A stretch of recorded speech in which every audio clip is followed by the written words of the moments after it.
You look great in Yeah, a cowboy hat, thank Ron. you. Oh, good. The hat was given to me by Paul Brandt. Oh, really? This is you can see inside, it's his signature, and it's sort of a Ron MacLean edition of a Smith built, made in Calgary, gosh, and awesome. presented to be the guy I got to honor here today. So you just helped induct Paul Brandt into the Canadian Country Music Hall of Fame. How does that feel? Well, Paul is an inspiration to me on a lot of levels. I'm an Alberta boy from Red Deer. He grew up in Airdrie and Calgary. Two, his music obviously inspires. But the biggest thing for me about Paul Brandt is after his early success, his first album, My Heart Has a History, sold over 1 million copies, and then the major labels in the United States, as they are wont to do, wanted to sort of shape him a little bit and tell him what to do, where to be, how to be, and Paul was fighting it because he's got his integrity. He's got certain values and standards and his approach to life, and so eventually he had to have the courage of his convictions and go out on his own. And I just think that's the most incredible story.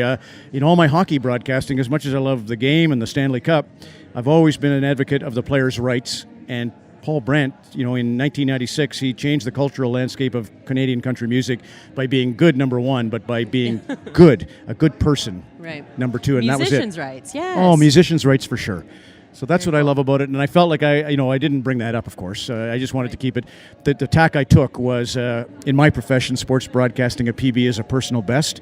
You go out to, say, an Olympics under all that pressure in front of the public, and you give your best ever performance, a PB. Right. And PB also is Paul Brandt, and I said they're one and the same, best ever. Now, hockey and country music, hand in hand, over all your years broadcasting live at hockey games, what are those country songs that are always stuck in your head? Maybe you want to pick someone from the stage tonight? Well, Stompin' Toms is obviously the Always, one, yeah. and I would say for me, Paul Brandt definitely hit with Small Towns, Big Dreams.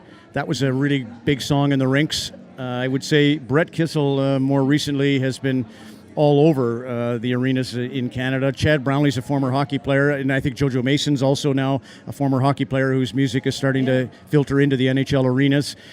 You're losing all your hockey players to Canadian country music. You know what? If you can't pick up a stick and make the big money there, you pick up a guitar and make the big money the way these two are doing it. Thanks for stopping by our SiriusXM Backstage area. Ron MacLean, what a guy.